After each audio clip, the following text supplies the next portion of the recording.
শ্রী পরমাত্মানে নমঃ। যথার্থ গীতা, শ্রীমদ্ ভগবদ্গীতা, প্রথম অধ্যায়। বিকল্পরূপ বিকর্ণ। সাধনার উন্নত অবস্থাতে মনে কিছু অসাধারণ কল্পনার উদয় হয়। মনে সংকল্প বিকল্প জাগে যে স্বরূপ লাভের পর ভগবানের তরফ থেকে কিরূপ সিদ্ধান্তই অলৌকিক শক্তি প্রদান করা হবে। সাধক ঈশ্বর চিন্তনের পরিবর্তে ঈশ্বরের ঐশ্বর্যের চিন্তা করতে শুরু করেন। সাধককে একাগ্র হয়ে কর্ম করে যাওয়া উচিত, ফল লাভের কামনা করা উচিত নয়। কিন্তু যখন তিনি সিদ্ধায় যোগলব্ধ শক্তির কামনা করতে শুরু করেন, তখন এইরূপ মনোভাব অর্থাৎ বিকল্পকেই বিকর্ণ বলে। এই কল্পনাগুলি অসাধারণ, কিন্তু সাধনাতে ভয়ঙ্করভাবে বাধা দেয়। ভ্রমোৎপাদক শাশুড়ি পরিশ্রবা। সাধনার স্তর উন্নত হলে পরে সকলে সাধকের প্রশংসা করতে শুরু করেন যে উনি মহাত্মা, সিদ্ধপুরুষ, দিব্যগুণের অধিকারী। তার সমক্ষে লোকপাল বিনীত হয়ে যান। এরূপ ব্যবহার প্রশংসা দ্বারা সাধক যখন আনন্দের অতি সহ্যে পথহারা হন, তখন এরূপ শ্বাসকেই ভূরিশ্রবা বলা হয়। পূজ্য গুরুদেব বলতেন, সমাজ যদি পুষ্প বৃষ্টি করে প্রশংসা করে বিশ্ববদ্ধ জগৎগুরু বলে, তোমার তাতে কিছু লাভ হবে না, শুধু কান্নাকাটি করতে থাকবে। কিন্তু যদি ভগবান তোমাকে সাধুর আখ্যা দেন, তবেই সর্বস্ব লাভ করবে। সমাজ বলুক বা না বলুক, তুমি সর্বস্ব লাভ করবে। এরূপ প্রশংসাতে অভিভূত হওয়াকে ভ্রমোৎপাদক শ্বাস অর্থাৎ ভূরিশ্রবা বলে। অত্যাধিক প্রশংসার ফলে সাধনার হ্রাস হয়, অতএব ভ্রমোৎপাদক শ্বাসই ভূরিশ্রবা। সংযমের স্তর উন্নত হলে পরে যে বিকারগুলি বাধা দেয়, এগুলি তাদের নাম। এগুলি বহির্মুখী প্রবৃত্তির অঙ্গ।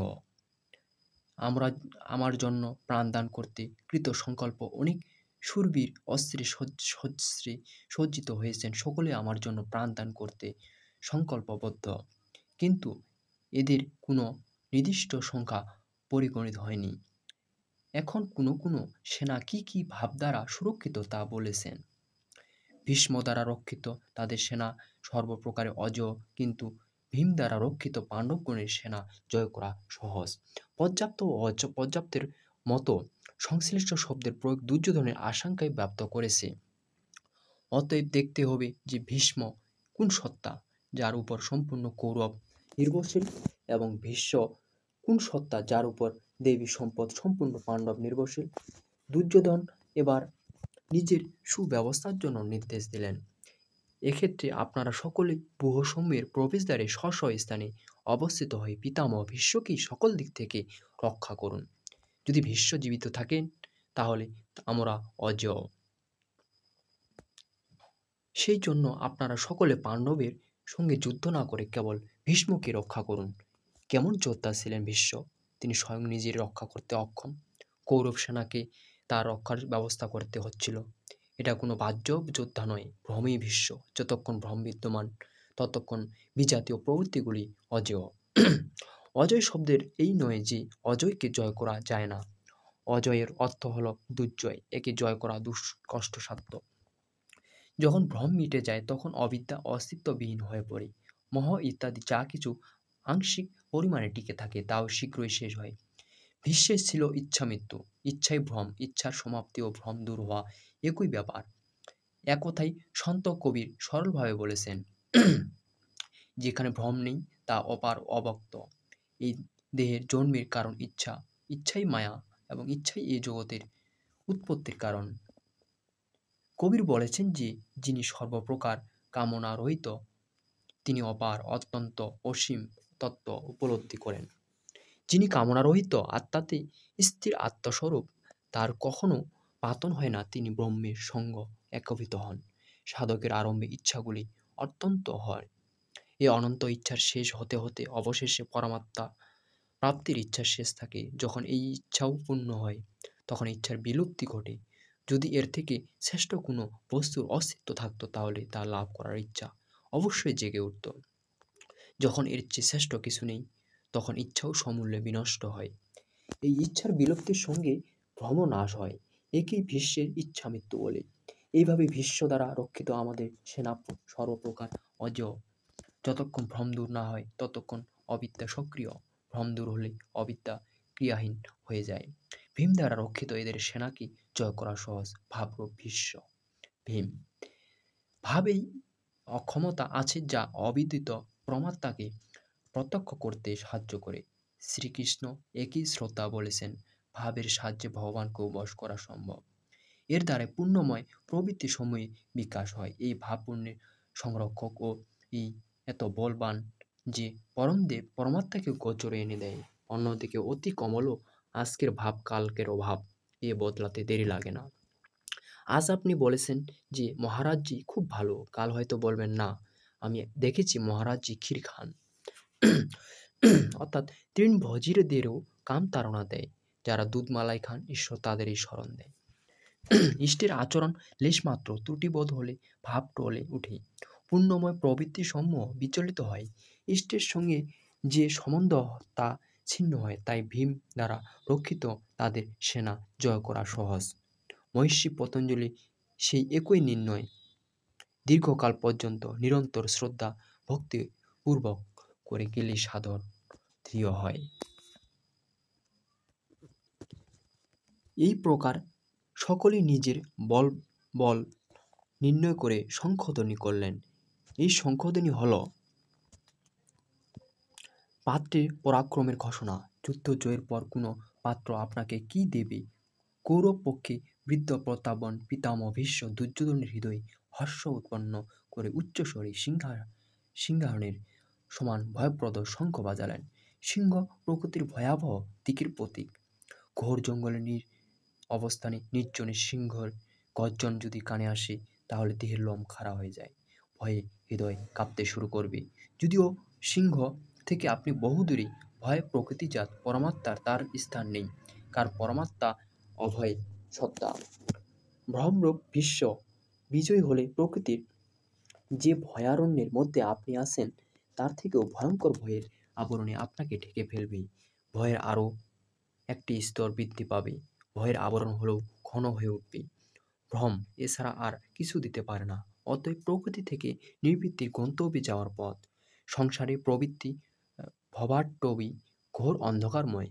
এর বেশি কোনো ঘোষণা কৌরবদের নেই। কৌরব পক্ষ থেকে কয়েকটি বাদ্য একসঙ্গে বেজে উঠল, কিন্তু সেগুলি ভয় প্রদান করা ছাড়া আর কিছুই দিতে পারল না। প্রত্যেক বিকার কিছু না কিছু ভয় প্রদান করে, সেই জন্য তারাও ঘোষণা করলেন। তদনন্তর অনেক শঙ্খ, ভেরি, ঢোল, নরসিংদী, রণবাদ্যযন্ত্র একসঙ্গে বেজে উঠল। সেগুলি শব্দ অত্যন্ত ভয়ঙ্কর পরিস্থিতির সৃষ্টি করল। ভয় সঞ্চার কৌরব অতিরিক্ত কৌরবদের কোনো ঘোষণা নেই। বহির্মুখী বিজাতীয় প্রবৃত্তি সকল হলে মহারূপ বন্ধন আরও ক্ষণ করে দেয়। এরপর পুণ্যময় প্রবৃত্তি সমূহের দিক থেকে ঘোষণা করা হলো, যার মধ্যে প্রথম ঘোষণাটি যোগেশ্বর শ্রীকৃষ্ণের। অতঃপর শ্বেতাংশযুক্ত, যাতে বিন্দুমাত্র কালিমা বা দোষ ছিল না, শ্বেতবর্ণ, সাত্ত্বিক নির্মলতার প্রতীক, মহিতী সন্দন্যী, উত্তম রূপ রথে উপবিষ্ট যোগেশ্বর শ্রীকৃষ্ণ এবং অর্জুন অলৌকিক শঙ্খ বাজালেন। অলৌকিকের অর্থ লোকায়িত, মৃত্যুলোক, দেবলোক, ব্রহ্মলোক, জন্ম মৃত্যু ভয় যতদূর পর্যন্ত সেই সমস্ত লোকের অতীত পরলৌকিক পারমার্থিক স্থিতি প্রদান করার ঘোষণা যোগেশ্বর শ্রীকৃষ্ণ করলেন। সোনা, রূপ অথবা কাঠের রথ ছিল না, সেই রথ অলৌকিক ছিল। শঙ্খ অলৌকিক ছিল, অতএব ঘোষণাও অলৌকিক ছিল। একমাত্র ব্রহ্ম সমস্ত লোকের ঊর্ধ্বে স্থিত, সরাসরি ব্রহ্মর সঙ্গে সম্পর্ক স্থাপন করবার ঘোষণা করলেন। কিরূপে তিনি এই স্থিতি প্রদান করেন? যিনি হৃদয়ে সর্বস্বের জ্ঞাতা সেই শ্রীকৃষ্ণ পাঞ্চজন্য শঙ্খ বাজালেন। পাঁচটি জ্ঞানেন্দ্রিয়কে পঞ্চ তন্মাত্রের শব্দ, স্পর্শ, রূপ, রস, গন্ধ রসে জড়িয়ে স্বজন অর্থাৎ ভক্তের শ্রেণীতে দাঁড় করবার ঘোষণা করলেন। ভয়ঙ্করভাবে ভ্রান্ত ইন্দ্রিয়সমূহকে সংযম করে সেবকের শ্রেণীতে দাঁড় করানো হৃদয়ের প্রেরক সদগুরু কৃপা। শ্রীকৃষ্ণ যোগেশ্বর সদগুরু ছিলেন।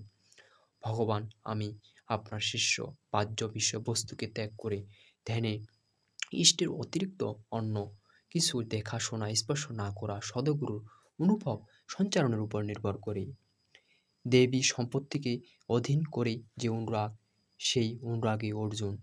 ইষ্টের অনুরূপ শ্রদ্ধা, যাতে বিরহ, বৈরাগ্য ও অশ্রুপাত হয়, রোমাঞ্চ হয়, ইষ্ট ছাড়া অন্য কোনো বিষয়ে বস্তুর লেশমাত্র সম্পর্ক হয় না, তখন এই অবস্থাকেই অনুরাগ বলা হয়।